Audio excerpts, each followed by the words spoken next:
What is up, YouTube? It's been a couple days since we brought this beautiful Ultra Classic back home. Hanging out with Shovel today. We got one dog, so we're doing dude hangouts in the garage. Ain't that right, Shovel? How do you feel about the new Evo? I don't give a shit. He's your shovelhead dog. His name's Shovel. Anyways, I've been blasting the last couple days.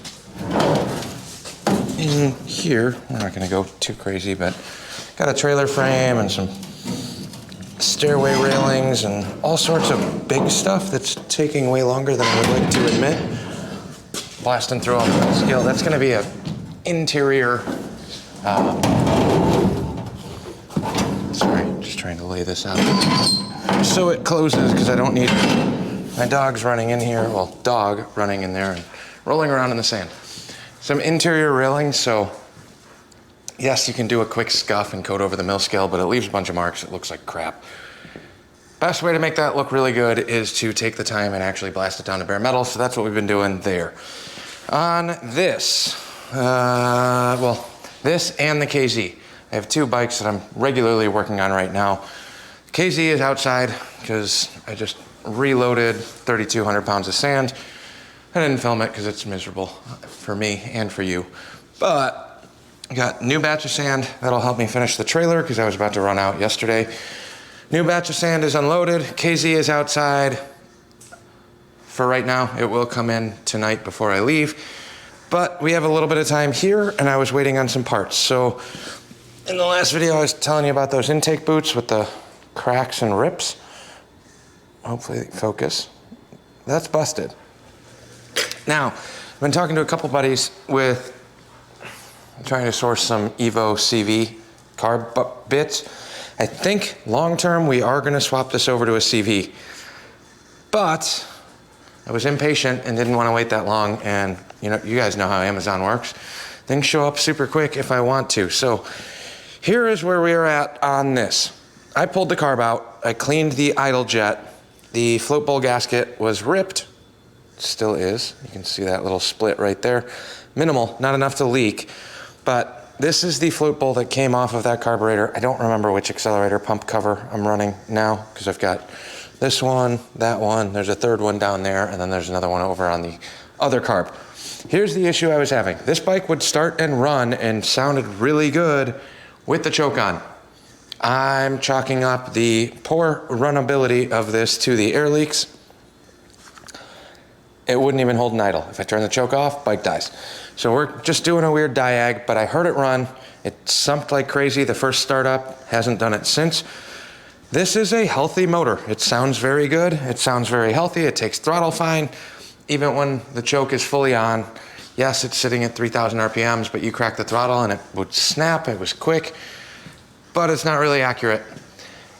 The accelerator pump on that carb that came on this in the carb / float bowl configuration would not squirt. So I pulled it apart, I blew through everything, I blew through every single passage that I could get to, and it worked just fine. So I actually got into one with Dottie because we're decorating for a little Halloween thing, so hence the web wall. There's another one gonna go here in front of the bikes and then a bat wall over here. I had a little Halloween party up here at the chopper barn, but I couldn't film any of this, and I didn't want to start working on this without the camera on because this might be an issue you guys might run into at some point. Genuinely, this is kind of a weird one for me. I have run these Keen butterflies multiple times over the years. However, here's the caveat to that. This is a 1989 Evo. I would have bet money comfortably and thought I would have won that this came with a CV. It's an Evo, it should come with a CV. Well, apparently after doing a little bit of research on the Evo spread, they didn't switch to a CV carb till 1990. So this is the tail end of an 89, but it came with a butterfly, non-CV carb. I think Sportsters might have actually run them earlier. Don't quote me on it, I like my shovel heads. I'm pretty comfortable with what went on which bike for the shovel stuff. Evos, I'm not opposed to working on them, but I'm not an encyclopedia of information for them. So I'm learning as I go. With that in mind, this is a butterfly carb, this one. Now, the design didn't change too much on these, but they did change several things. This is, I think, actually fairly certain, this is the float bowl that came off of this. Right here. Shit. Now I'm gonna have to look and figure out which one's which. I thought this was the float bowl that came off of this. So Harley, during their emissions era, had to make some changes to the float bowl setup. This is the one we need. This is the one I just rebuilt. Now, accelerator pump wasn't working, so I'm like, okay, cool. I'll just throw a diaphragm in. Well, CV carbs run the exact same size diaphragm as these. And I have, I don't know, 10 CV rebuilds in there because that's my favorite carburetor personally. That's why I bought an entire bag of them. If you can look, here's a CV bowl right there. Here's the diaphragm right there. You can look at those next to each other. Yes, the holes are different. Yes, the passages are different. Those do change, but diaphragm-wise, they're exactly the same. Now, I do want to end up switching this over to a CV at some point, just because I have had very good luck, kickstart, electric start, runability, rideability, and fuel mileage on those CVs. So eventually it will get one of those. I haven't even opened up this entire bag. There was 2 carbs sitting, 2 carb bodies, gutted, sitting next to this bag. It was $25 for the whole thing, and I saw all the springs and the diaphragms and the choke plates and the throttle brackets and all of the parts, so to me that was a no-brainer. 25 bucks just to stock the shelf with extras, cores, whatever they may be. No-brainer, do it. That's what swap meets are for. So that little bag will sit up here, and now I have a treasure trove of parts. I need this float bowl, that's the wrong one. So those I purchased. Now, in order to do a CV carb swap, as far as I'm aware, and somebody please correct me if I'm wrong on this, but it's an Evo motor. Evos did run CVs, but I think I need to switch over all of the CV style intakes, which I actually don't have any of right now. So let's take a look over here real quick. I know I keep going back and forth. I do apologize, but this is the intake that came off of this bike. It is flanged, as in these drop into rubber boots, but it's kind of your older traditional style butterfly, S&S, Mikuni if you run the little adapter bracket. This is a shovelhead style manifold. It's an 89, so we're kind of in those early crossover years still, even though the Evo had been out for a little bit. This will bolt right up to, here's a ironhead manifold, later model with the rubber bands instead of the O-rings. I personally, my personal favorite is O-ring intake, shovelhead with the flange. I like them, they seal up, they lock down. Those rubber band ones, kind of on that parts carb that's in there, they work fine, but you need to run a carb support. You should run a carb support even if you're running O-rings, but O-rings tend to lock down a lot better. This is kind of like a weird in-between. So this is kind of more along the lines of like a Japanese style, where it runs a rubber intake manifold that comes off of here. What was ripped on those old manifolds. So that rubber, this slides into the rubber intake manifold and the carburetor bolts on. It's kind of a mix between both. On the early shovelhead stuff, there's literally an O-ring in between and the lip is machined on the outside edge. They suck to put on unless you learn the tricks and grab a hammer and just whack the thing in there. A little bit of grease, a little bit of physical hard, hit it in, and it will actually lock and hold, and then you can put the clamps on around the outside. Weird little shovelhead trick if you're struggling on those O-ring manifolds. People talk about taping them and rolling them on and doing all that. Don't do that. Line it up, clock your heads and cylinders so they are lined up right, get it close, grab a dead blow, give it a, well, I guess it would go in this way, right? If the cylinders, put it on like this, dead blow it right in the face, one good whack, it should push past the seals and then the O-ring should hold the manifold in place. Then you can do your adjustments and tweak some stuff. Anyways, I'm digressing.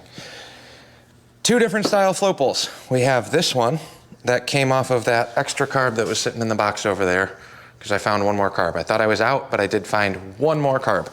This has a check ball in it. you can hear it rattle. So does this float. Well, this is supposed to, I think. One of these, I have 4 float bowls up here. This, no rattle, not doing anything. I put a new diaphragm in both for the accelerator pump. Same one on both.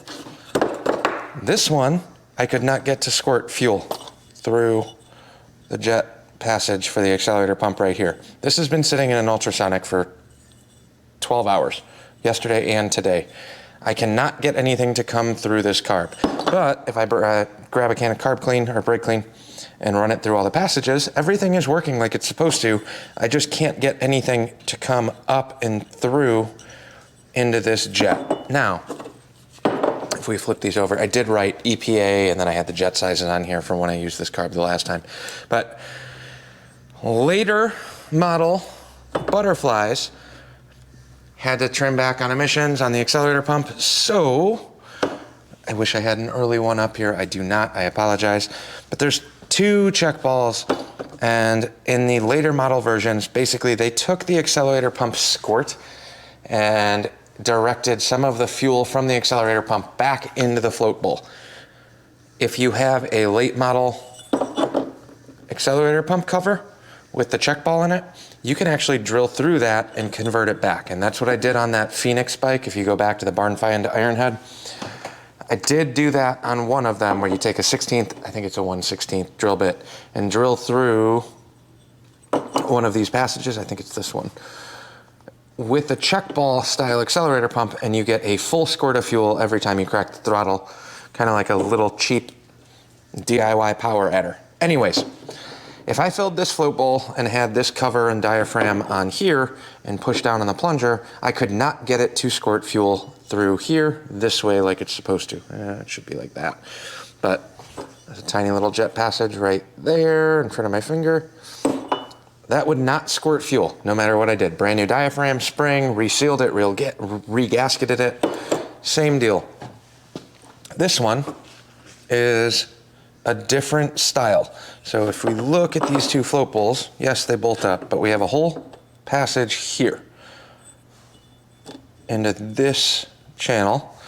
We have one here into this channel. This has the gasket, this does not. We're gonna rerun this gasket. I know it might leak a little bit, but we'll deal with that. But the jet on the accelerator pump nozzle, the nozzle jet for the accelerator pumps are different. This one is much shorter, and I'm hoping this isn't gonna bite me in the ass, and there's a good chance it might. But between these 2 float bowls, I've put 3 accelerator pumps on here, and I have not been able to get this to flow.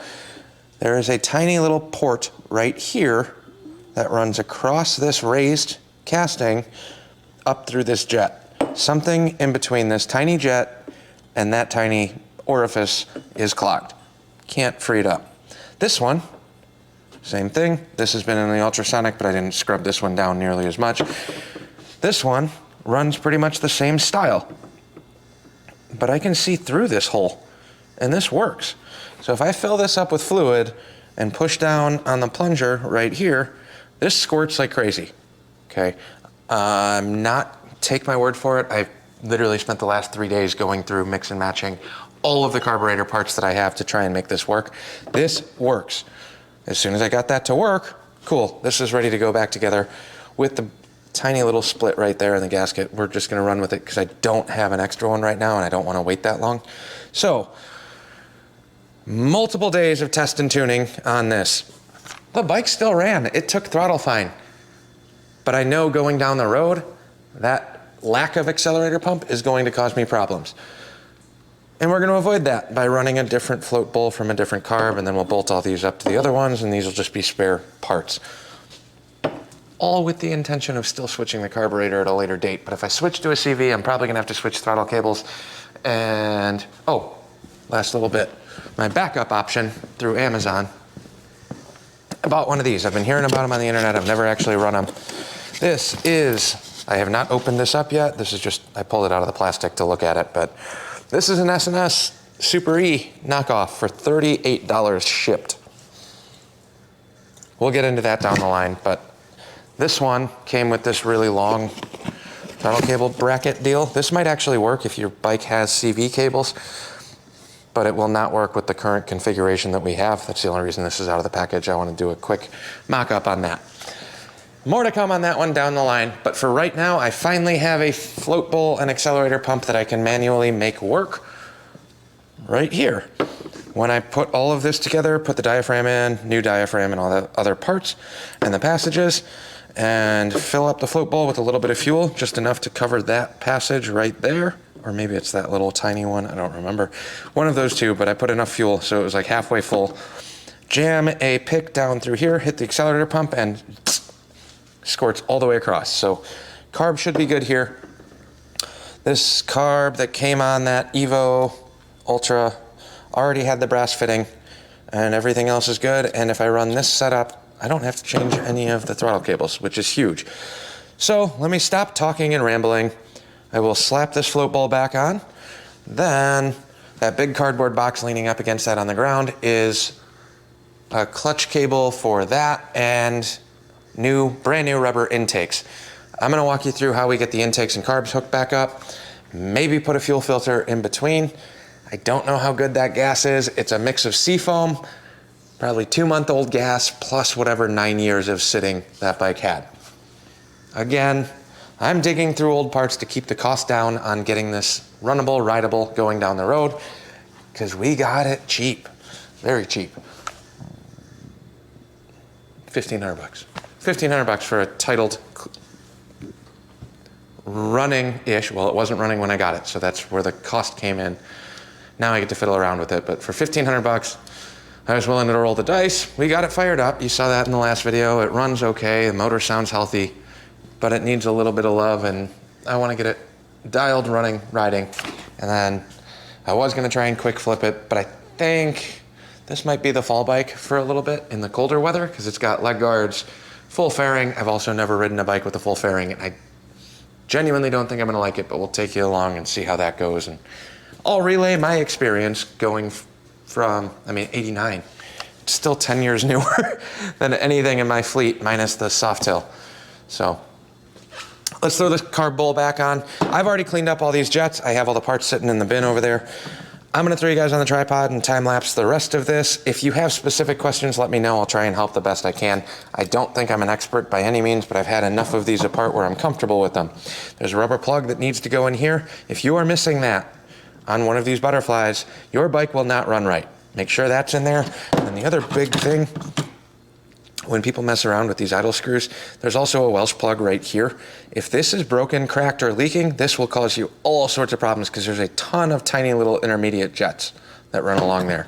So make sure those are all good. I had all of these jets out of here. Float's fine. It wasn't leaking fuel. It's also been in the ultrasonic now, but we will put this little plug back in because the idle jet is still in there. Leave the stock main jet. We're not going to tweak any of the jetting yet. I haven't ridden it enough, or I'm assuming that it ran okay before it was parked.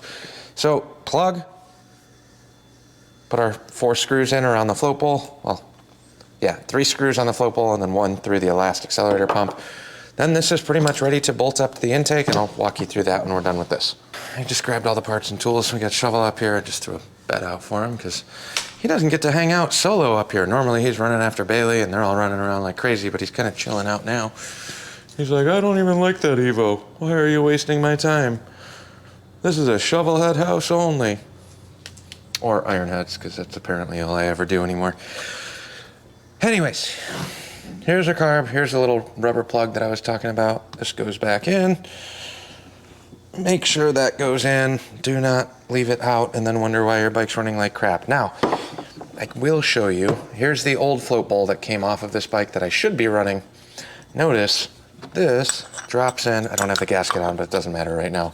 See how high up this sits by the choke plate? That's how that's supposed to look. My only concern is this one is literally less than half the height. We're gonna try this. I don't know if it's gonna work or not. There's a very good chance that this might cause problems. Oh, don't forget your little O-rings on these little seats. And this one can actually come off because that's just the boot for this guy. The jet passage will clear on both.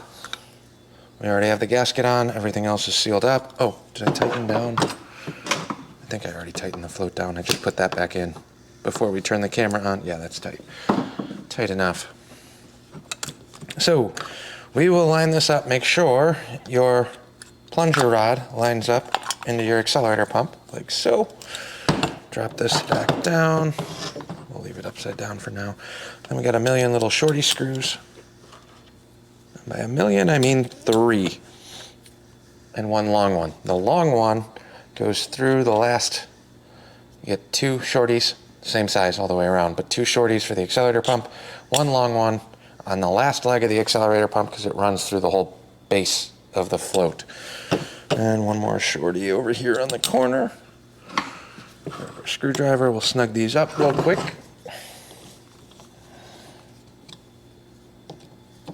I don't like doing final torque until they're all pretty close. So we'll walk around these like so. Then we'll have to open up our new box and figure out how we're gonna lay out our intake, which I'm excited for, but I had to actually think about that one a little bit. This is the first Harley I've ever had with rubber boots on the intake, unless you're running a Mikuni setup, which basically is like a rubber flange spigot mount. So now these are all pretty close to tight. Drop these back in, snug them up. We'll also double check the accelerator pump bolts while we're at it. And hopefully it doesn't leak too bad with the semi-split gasket that we have going on right now. Okay. There we go. We'll pull our boot over our accelerator pump on there. And now, choke's down right now.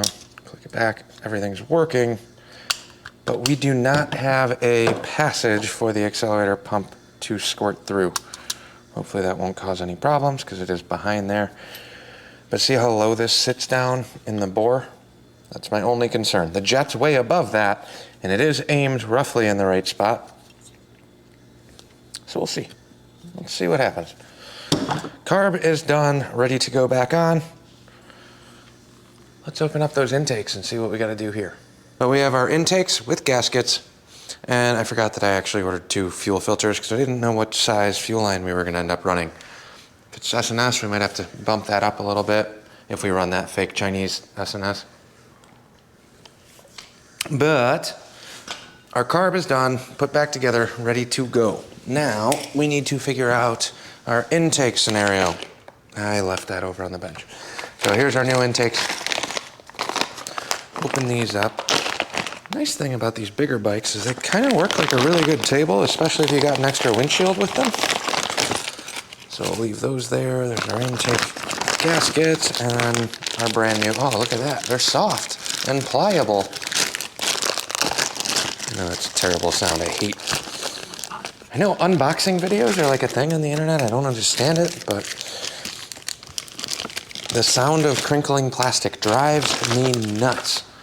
So I'll try and spare you that when I grab the intake. Because I think we're gonna have to kind of put some thought into arranging these. Now, on most Evos, especially when we get down in here, here's our intake gasket surface. Most of the time on CV style Evos, there's either a stud or there's one bolt that gets slid on and then one bolt that you actually have to unbolt all the way. Pull the bolt out, rather. This should be relatively similar to that, but here's our intake. So we have 2 of these rubber guys that will go like this and like this. So now, instead of any O-ring seal or anything like that, we get 2 boots that get mounted onto the intake flange, kind of like that. And then those sandwich our intake itself. So what I'm gonna do here, which logically makes sense in my head, I've never actually done this, but I'm going to actually put these intakes on our manifold, like so. Man, fresh rubber. Been dealing with all those Japanese. They are labeled rear front. So this will sit kind of like that, maybe? Or does it go this way? It's probably opposite. So that'll sit something like that. And then we should be able to bolt our new boots onto the motor with the intake in place, as long as there's room. I'm really hoping there's room. I don't know, but if I need to jam this intake back in after the fact, we have soft, nice rubber that might actually make that feasible. So that'll sit on there like that. Obviously, this will get clocked a little bit more until it actually lines up. Too much. There's our flange, there's our intake, and then the intake will get turned down a little bit more than that. But I should have room to get those bolts in. So that's what we're gonna do. We're gonna jam these on roughly like this. Front and rear, we got the words going up roughly towards the top. And then I should be able to snake this intake in here and get that to line up-ish. Get our bolts started on the rubbers, and then our clamps, I'm gonna loosen up and put our clamps on the outside, and then we just gotta get in there and tighten those down. So that's probably gonna end up being a little bit of a time lapse for us, and then it comes with the carb gasket for the front and the rear, but I'm gonna reuse the James ones that we currently have with the little silicone bead. And we have a phenolic spacer. So those are all gonna go back on here now. Let me grab a Allen key and some other bits, along with the bolts that we need for this, and then throw the clamps on here, so when we come back, the hose clamps will be on the outside, but they won't be tight. We'll get those queued up, and then we'll drop this intake back on. I apologize for the lack of lighting. I didn't bring my little magnet light, so it's real hard to see down in here, I know that. But 2 bolts on the intakes, 2 bolts on the rubber intake bits, and then 2 clamps here. So I'll walk you through that, well, what I think is my initial thought process. And there's a good chance this might not work as well as I planned. All right, I found 1 extra light, so hopefully this will help a little bit, but we're just gonna knock off some of the silicone that's on here.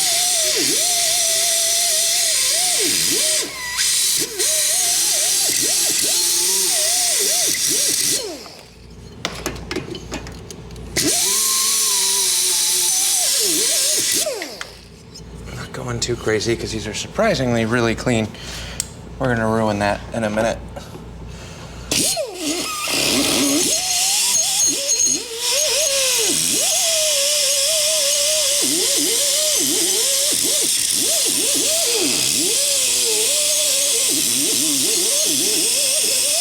Okay, clean enough for me. So what we're gonna do here, I know this isn't probably required. Oh, there's a little bit more on that back side now that I got the light up.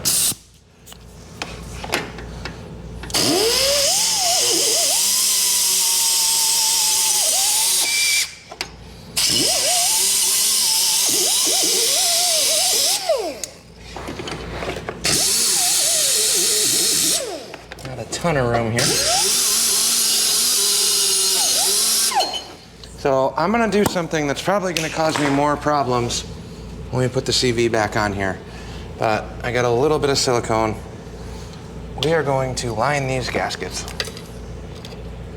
before these get put on. So I'm taking a very small smear, and I'm just gonna do a quick coat on here. It is paper thin in terms of material that I'm using. 1 tiny little dab, if you will. I just want to give this a better chance of sealing up. So there's 1, paper thin, but there's enough silicone on there where I have a little bit of a buffer. So we're gonna do the same thing to the other one. I'll show you here. 1 tiny little bit right there. And we'll do a quick little dust coat on these gaskets. Once this sets up and dries and turns into a solid piece, yes, it's gonna be more work if I do plan to go to a full CV intake style. But this little bit of little bit of silicone should help fill any imperfections in motor parts from 1989 that have not been the best. I don't know what the current status or condition of these are, so I'll wipe my hands off real quick. Then we're gonna slap those on the back sides of the intakes. I have to keep saying that differently because it's intakes. There's the rubber bit plus the other ones. And then where are my intake bolts? Yeah, we got a bunch of new ones with the kit. So I think this is a sift-in kit. So we have lock washer and chrome hardware for parts that you'll never see. So we'll cue these up, lock washer on each of them. Then we'll grab our 1/4 inch Allen key or driver, cue these up. Should drop through the manifold. It's a little snug, actually way snug. Tighter than I want that to be. That's okay. Just do a little bit of thread action on here. The threads will pull itself through, but we're gonna have to figure that out. I don't wanna go too far with these yet because I don't know what the alignment's gonna look like. But we'll at least get these queued up and floating on each. And I should have enough wiggle room to adjust this around the manifold, I think. Then we'll take our gasket, freshly siliconed, set that on there. What the hell's my second one? Same thing on the other one. Make sure these line up. They do go directionally. So we got a thin side up here, a fat side on the bottom. That goes there. This goes here. Then, fingers crossed, this will kind of line up. Ish. Might not be perfect. We're going to hit it on a bunch of things as we jam these through. But we'll try and get it roughly set, and then we'll go for our final tightening. Here. Maybe. I grab my 1/4 inch. I really don't like this design, actually, at all. I'll be the first one to admit that I genuinely hate this design. So I'm trying to pull the bolts and the washers and floating rubbers in to a press fit type thing. If I just bolt the intakes up, I'd be fine. I can put the gasket on and flange them. Huh. You know what? I think that might be what we have to do. And then we'll wrestle the intake in after the fact. I was really hoping to try and make this land as a singular piece, but I don't think I have enough clearance for that. So here's our rear. I think what we're going to do is put the gaskets on individually. And then we'll have plenty of room. If you're using 90s rubber, you're not gonna have any flexibility here. I have a little bit more wiggle room because these are brand new and the rubber is extremely soft. So I don't see there being an issue on hooking the intake up with this. But we'll get this going first, get our bolts in. And if we single these out, I can actually line this directly up with the bolts. Like so. And then try and get one bolt started here, then we'll go around to the other side. That'll be kind of the tedious process of jamming these all the way in, 1/4 turn at a time. So let's start with the rear. Bring you guys back over to the other side. Hopefully that's better than this current one. I don't know how well you're gonna be able to see any of these, but here's what we're doing. We're putting the intakes on first. This should roughly knock up where it needs to be. I'm only going for a couple threads here, just into the actual head. So we got a couple threads there. We'll do the same thing. I'm gonna leave you guys right here. I don't know if you're gonna see much of anything on the back side of this. It's not that fun, but we're going quarter turn at a time. Let's try and get some of these bolts to seat, especially on this one.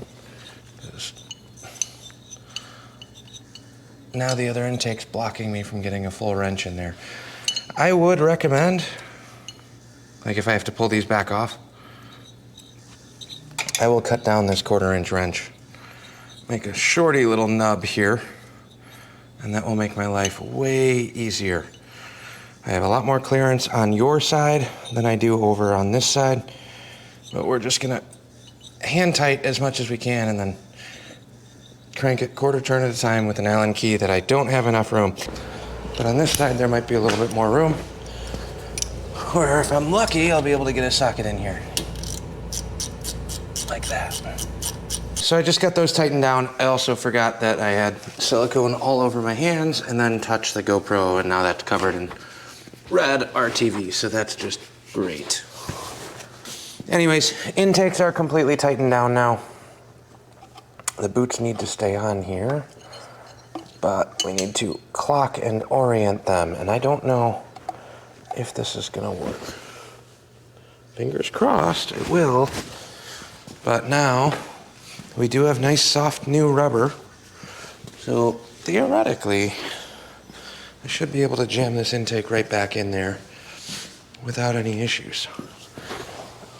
Maybe I'm right, maybe I'm wrong. We'll find out. So let's loosen these up a little bit more on the clamps, because we don't want those getting in our way. Fresh rubber, I don't want to rip them. I don't want to overstress them.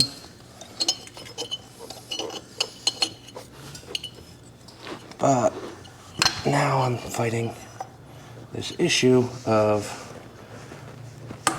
lining all of these up at once. This is what I was trying to avoid by doing the intakes first. But if I can get the outside flange of this out, being fresh and soft, not brittle and cracked, we might be able to walk this around a little bit. And once I get one side in, I'll have a lot more space for the other ones. So we're on the rears here. Come on. So close, so close, so close. You can kind of see how this is going here. It looks pretty close. I mean, it's crooked as all hell, but we're getting there.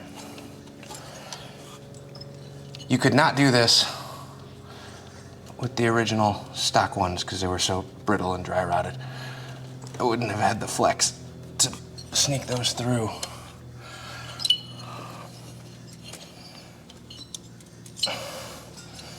And there is a little lip flange on here, so I'm just kind of feeling around to make sure everything seats roughly where it kind of feels like it's supposed to be.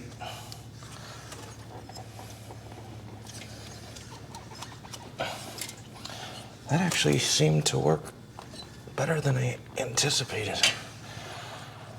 So there's that. We have our intake back in. Then we'll grab our super long flathead screwdriver to tighten these up, or a driver, one of the two. Snug those down, and then I think we're about ready to start putting our carb and parts back on. Yeah, this is just a kind of crappy design. Rubber bits that I don't like, all sorts of goofiness to this, but I grab a screwdriver, snug these bolts down. Well, this did not go exactly as I planned, but we can still make it work. So I have a radiator screwdriver, super, super long, to snug this intake up. The driver might work, but they're kind of in a weird little angle on here. I mentioned it before, but there's a very good chance this will be getting switched to a full-on, more updated CV. I just think it's going to work a little bit better But that feels pretty good. I mean, it's gonna flex a little bit because it's rubber, which is why I'm not the biggest fan of these types of carbs. Well, intakes. So now we'll bring our carb up and we'll queue up where the carburetor is gonna go. I'm gonna set the cables first and then we'll put the bolts in from the backside and then hook up the vacuum hoses because I do have enough room for that. So we're gonna start with our throttle cable on the pull side. Man, who runs 2 cables? Why? There we go. Now we have a working carburetor. Open, closed, open, closed. It should land a little bit better once we hook all the rest of this up. So now while we're at it, I think I'm just gonna hook up the lower drain before we go to install. And then, crap, I have to put the hose back in. That changes things a little bit. That's okay. Okay, we will make do. So we have 2 bolts, spacer, gasket, gasket. So we're gonna make a sandwich gasket here. Gasket, spacer, gasket. These will go through the intake before they go into the carb, so I'm actually gonna try and thread these in on the back side. They don't have to be threaded, but, oh, don't wanna forget about my fuel bracket that I did last time. This guy goes on the bottom. So we're gonna put that on the bolt and then slide this bottom bolt in through the back side of the intake, coming through behind the carburetor, like that. Okay, finally got those grabbed. Now let me find the other bolt and we'll get that from the other side. This one does have a couple washers on it, which is just fine. You won't be able to see this, but since I don't have any motor spacers or parts hooked up here, I'm gonna jam the bolt through and move all those sandwich plates of things over one at a time. So there's our gasket base. Here's our spacer. And then our final gasket, we'll clock over. Not that far. Then just push this guy through. Like that. Once it's seated, we can snug that down. It doesn't take a ton of force, but that's our upper. Now we'll do the same for the lower. Try and keep our fuel line centered here. And just like that.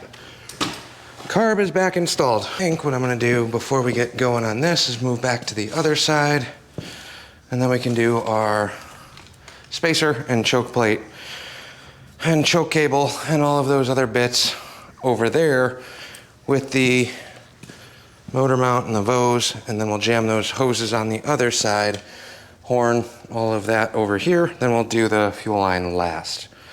Now we get to figure out how to wrestle a lot of different parts together at once.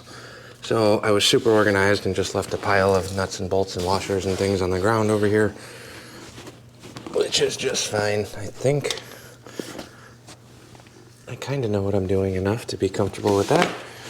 But we have the shifter shaft off because I needed to get access to this. But the choke plate's gonna go up top here-ish. There is a motor mount bolt stud up top, and then this kind of free-floating spacer stud down here that we gotta be really careful with.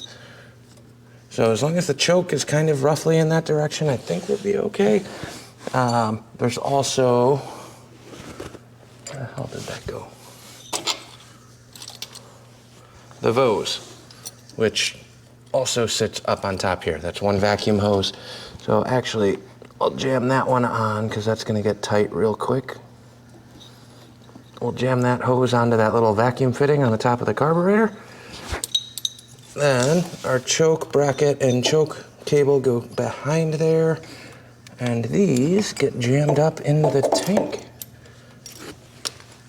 So hose is in now. This will, shit, which way did that go? It's gotta go up. That's where the cables went. this goes up onto the upper motor mount somehow and wedges pinched-ish in the tank somewhere. Maybe? Why does that seem like that goes upside down now? Did I do that wrong? Okay, yeah, that makes sense. So we got the vacuum line hooked up. This goes upside down. One little sensor down here. Then our choke cable sneaks in with the bracket behind it.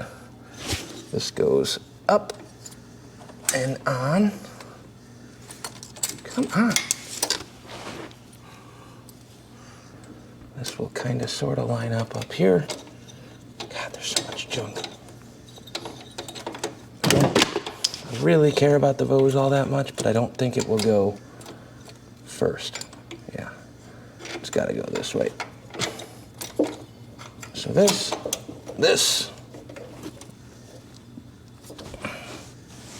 Why is the spark plug in my way now? This. Washer and lock nut, which we lost. Washer,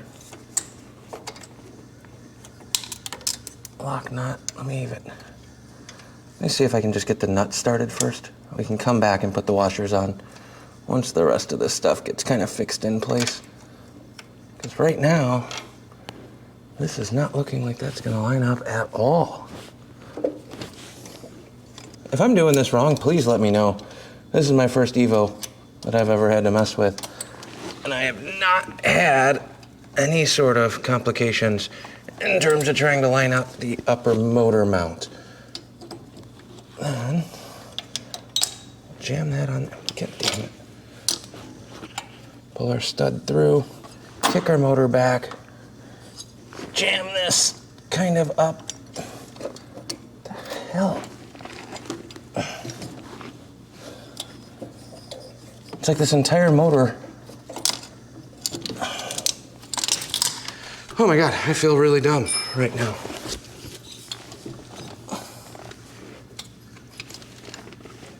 Now my bolt's pushed up. Is that really all this is?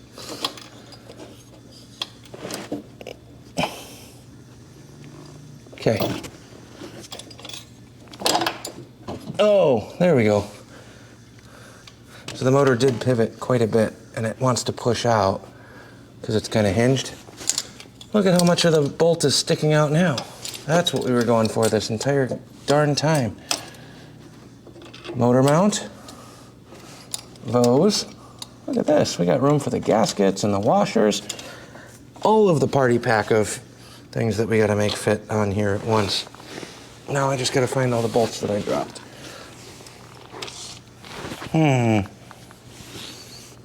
Gasket. Where the hell did the nut go? I realized why this does this. This is Evo problems that I don't have on shovelheads, where there's no bushinged or adjustable engine mount. So we'll pinch these together. And I just want to get that top one started first. From there, there's our washer.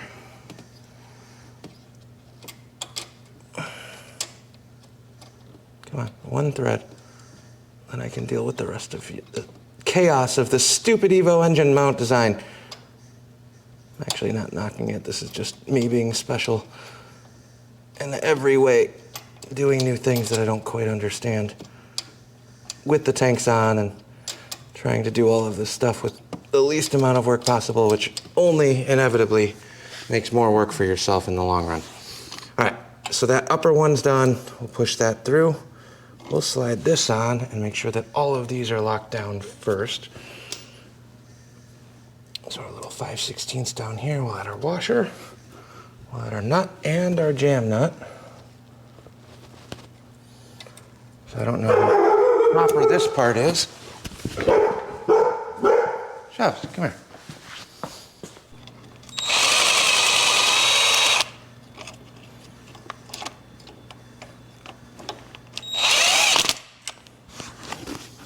Okay, so our lower one is on. Leave the choke floating on the rear. And while we're at it, now that that lower is in, it's the only part we really had to change there. We'll jam this through and put our shifter linkage back on before I forget. So we have washer, lock washer, nut. Then we'll grab a wrench and tighten up that upper motor mount because there's barely enough room to get through all of those. Okay. And it's completely in my way. No. I'll grab a swivel and then basically, I'm not gonna film it because now I'm getting frustrated, but I gotta get a socket and a swivel in here and then tighten down this upper motor mount. This is accessible with the mid-size and a swivel. So then we can just kind of rest this against the cylinders and crank on it. Not ideal. And that upper isn't spinning at all, so I should be able to actually get a little bit of torque on this.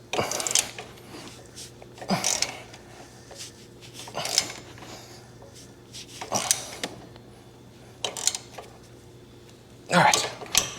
There we go, upper motor mount's back on. Then the last little bit, I don't even think we pulled the plugs on this. We have our horn, which is the last of our bolts that I didn't hook up.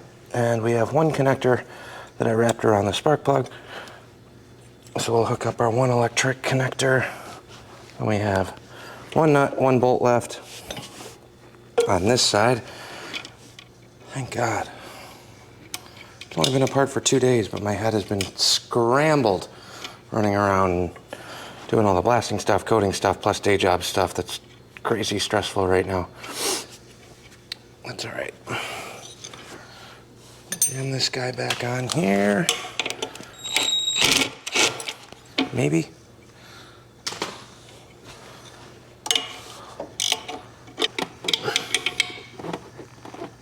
All right. That's tightened, that's hooked up. Just for giggles, let's click this on and see if it actually horns, because that's the only thing we've done on this side. Where is the horn? Wants to work. I'll call that a win. So, this side is done. Shifter is hooked back up. Let's put our spark plug back on while we're right here, just because I know I'll forget that when we go to try and fire this here in a little bit. Come on. Why did I pull the spark plug boot? I actually don't remember. Oh, I think I only pulled that off to wrap the horn around it. Now, the only thing that I kind of screwed myself on now is the fuel line, which we're gonna have to try and fish through here at some point, but that'll be the last thing we do, and there should be enough room on the front side of that. So let's move back around to the other side. Right now would actually be a pretty good time to try hooking this up and making everything work. Now the carb's mounted without the choke actually tightened down, but I know that there is enough room to get this on and through. So, where can I put you guys? Right here? You're gonna be in my way, but that's fine. We will at least hook our choke cable up. Choke rod, rather. We'll hook that up right there. Pinch bolt, we can worry about that later. Where's my stubby little flathead? Probably left it on the other side. Phillips, I mean. But we'll tighten this down on the choke cable. Should be wide open right now, but that should work enough. We go to the other side and see. Choke's in, so that should be wide open like it is. Pull it. Why is that not flipping?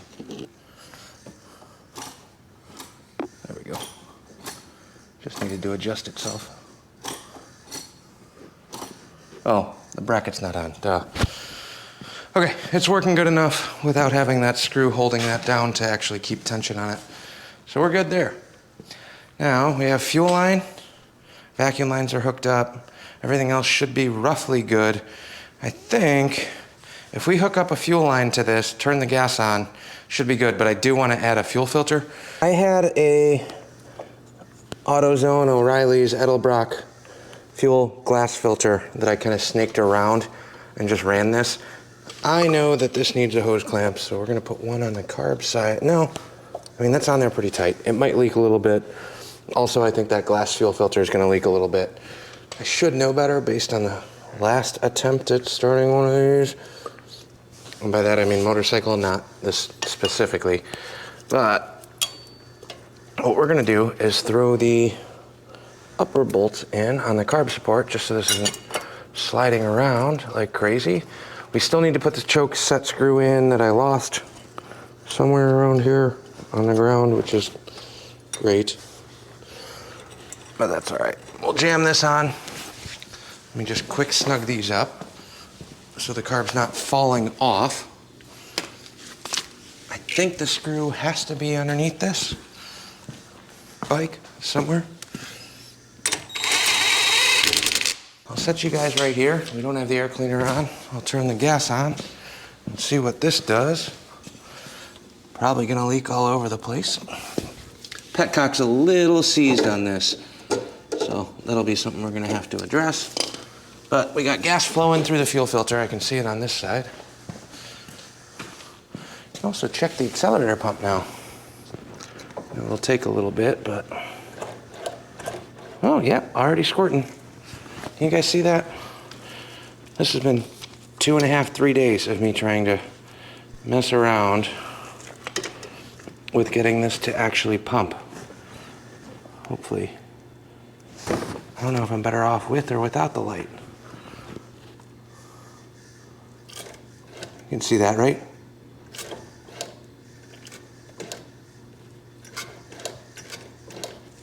Trust me, it's squirting like crazy. So that's good.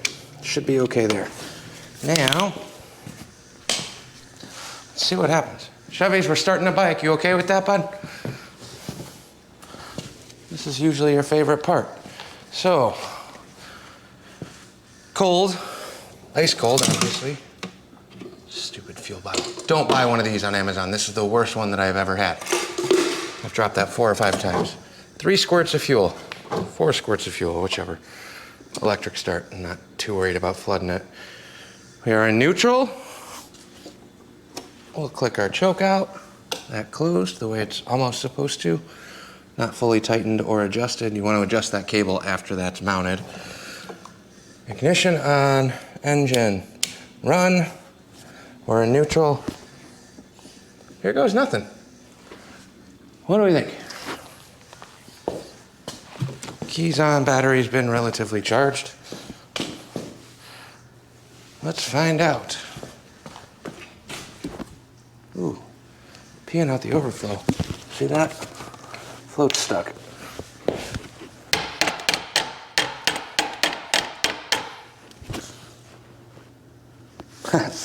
Never fails. Well, I left the ignition on. I have not tried cranking this because I looked over and my blinking light on the camera stopped working. So now we're ready to test this. Lights are lit up, things are working, ignition is on, off, on. One more squirt for good luck. Choke off, choke on. Fully locked in. Let's see what happens. Heads up, Chevys. Oh, did I not mention that? Man, that's disappointing. All that buildup. So there is a wiring issue with the relay from the switch. I click this, all the lights click off. You can hear it on the speaker maybe. If I mess with it a bunch, sometimes it'll crank. But we already have provisions. We got a little jump starter relay switch down here, so.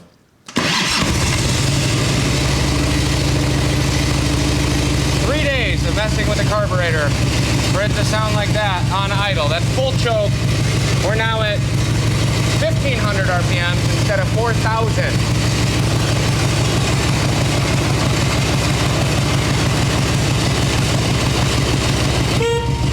Working more.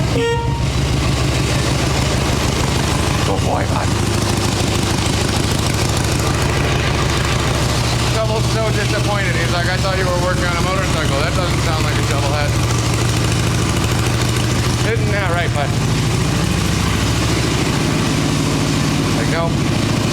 I'm over this Evo thing. Alright, so I'm already feeling better about this. I haven't turned the choke off. We're still running full choke. The gas leak stopped.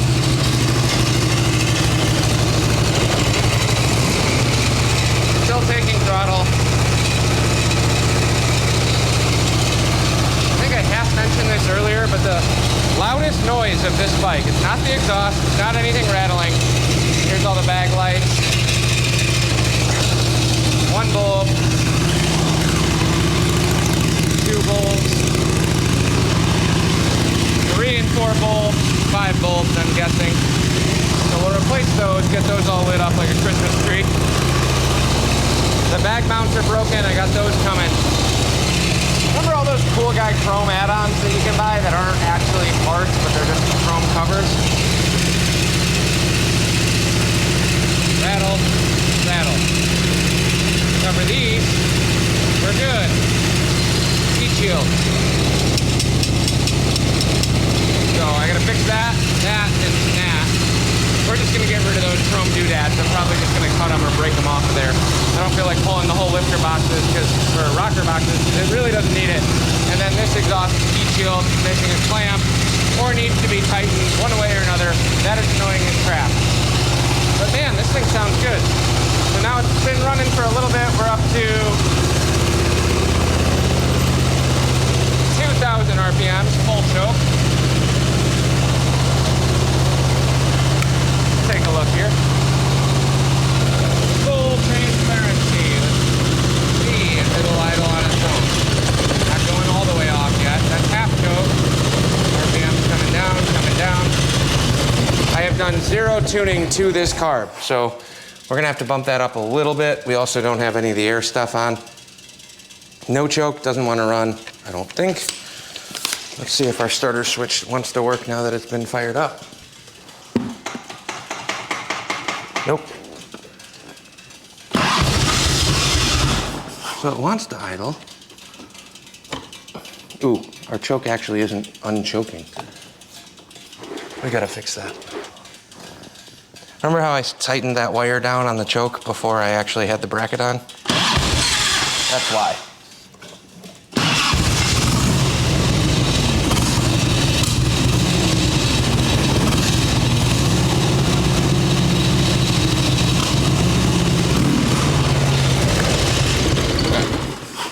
Let me bump the idle just a smidge, figure that one out. And do I have my little stubby screwdriver over here? So we're almost there. And it's definitely better than it was. It wants to idle on its own now. Loosen this on the choke. We'll go choke all the way in, which should be locked out right there. And we'll snug this guy up. So choke in, that's off, on, off, wide open. And then, where is my big long screwdriver? I need to turn this idle up a bit because I don't know where this was set prior. That seems to be very, very far out. I don't know if I brought my screwdriver over for that. I'll make do with one of these. We also don't have the airbox on, so we're just trying to improve this a little bit. There we go, key on.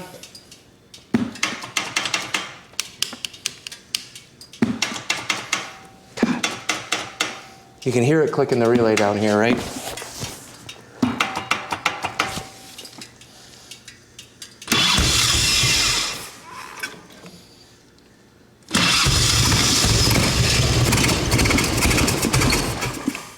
Wants to go. We'll still have to come back to this, but I don't want to spend a million hours trying to dial in this carb when I know that there's better options available. So that's really what I'm kind of fighting here right now.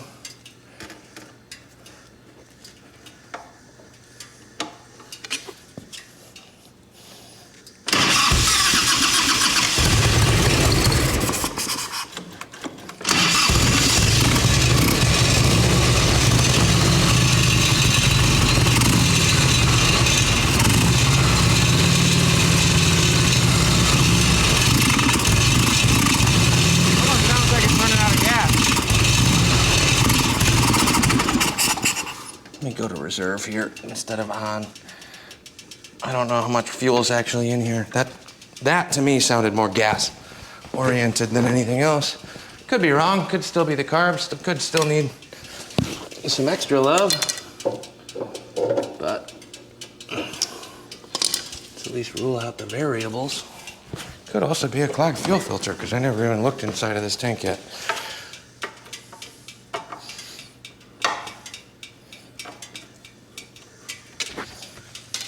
Full choke.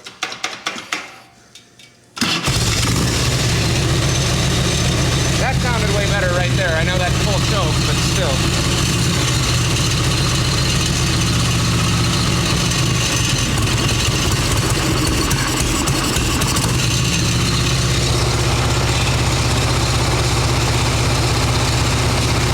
So she's happy with full choke.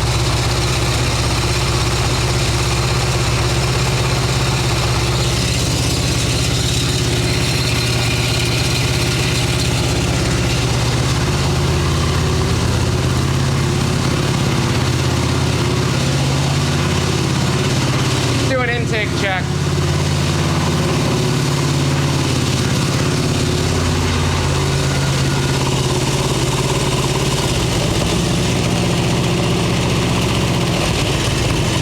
Still leaking. That's the rear cylinder.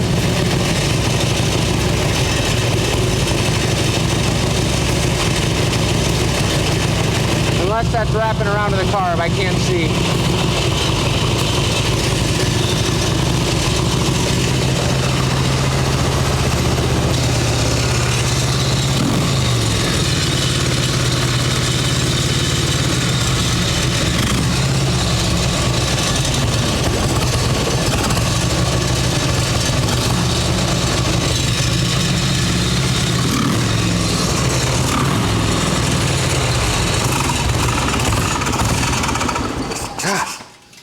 Why? Okay, so we're at the exact same spot. I thought the idle jet was cleared out. We put brand new boots on. It's still doing exactly what it did before I did all of this work. So that's kind of shitty. It's not screaming up to 4,000 RPMs. I mean, like, it'll run full choke, which tells me we got a fuel issue. Full choke. Crank.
This up enough?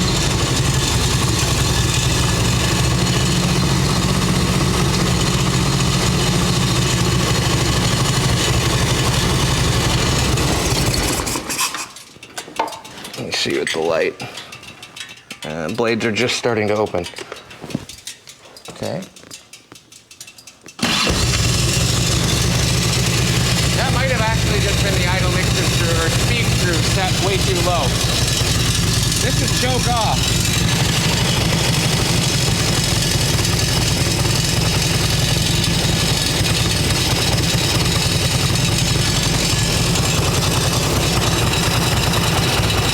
Those blades are barely opened. I think that was genuinely, I'm finally getting tension on this.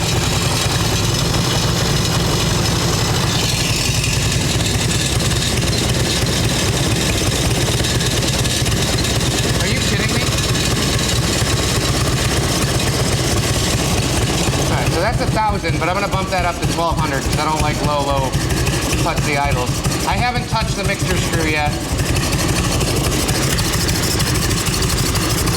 But that's no choke.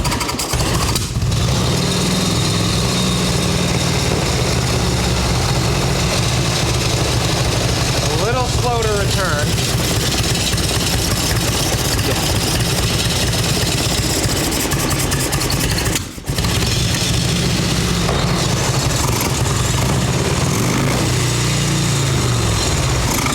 Definitely sounds like some air leaks still.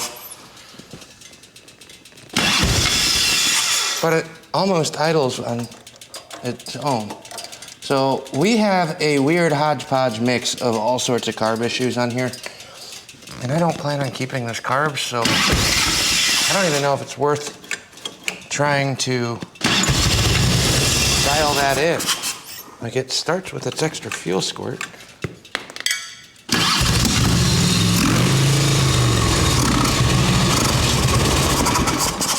Okay, we're also running a horrible mix of gasoline, so I do want to get some fresh gas before we go too much further. Throw some actual fresh fuel in it, like tomorrow, and see what happens with this. So we've made progress. It's idling better. I actually did have it idling. Let's go choke to no choke again and see if that helps. One more time.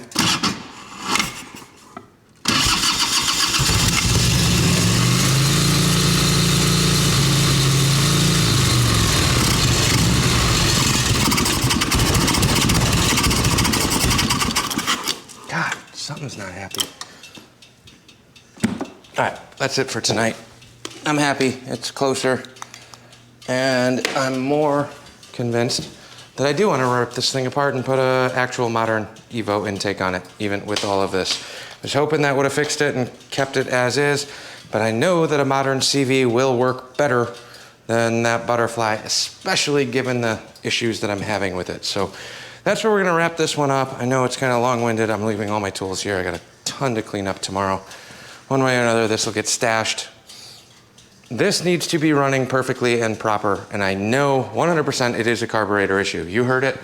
If you think it's something else, let me know in the comments. Could it be a Vose thing? That's the only other question that I have for you guys, if you have any of these with the Vose system. I have zero experience with those. I disconnected it on the Softail. I'm not opposed to disconnecting it on here if that would help. Based on the symptoms, I have a brand new element that I have never actually physically had to tune or adjust or make work. 90% of the time, I just cap off that little vacuum nipple and run it like an actual normal motor without any sort of advance. I don't know if that's a good thing or a bad thing. You guys let me know, because this is new to me. Thanks for watching. Like, comment, subscribe. I look forward to hearing some feedback because I'm kind of at a loss. I'm paddling upstream here, learning as I go. We'll catch you on the next one. Say goodbye, Shovel. You want to go home, don't you? He's ready. We'll see you.